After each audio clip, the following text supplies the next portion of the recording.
তারা আক্রান্ত হন, অগ্নিসংযোগ করে পুড়িয়ে দেওয়া হয়, পার্টি অফিস জ্বালিয়ে দেওয়া হয়। এই রাজ্যে সাধারণ আইন শৃঙ্খলার চূড়ান্ত অবনতি হয়েছে।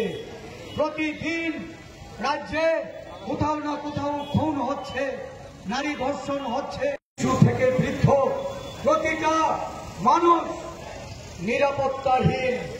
তাদের উপর অত্যাচার এমন ভাবে শাসক দল নামিয়ে নিয়ে এসছে, মানুষ তার গণতান্ত্রিক অধিকার হারিয়েছে।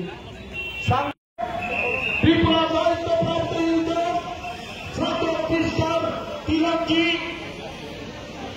উপস্থিত ত্রিপুরা প্রদেশ কংগ্রেস কমিটির সম্মানিত সভাপতি সত্যআশিস কুমার সিনহা মহাশয়, উপস্থিত ত্রিপুরা প্রদেশ কংগ্রেস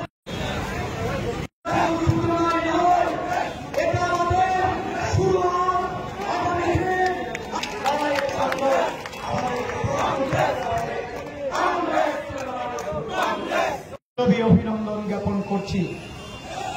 দীর্ঘ প্রতীক্ষার পর আমরা বারংবার রাজ্যের আরক্ষা প্রশাসন সহ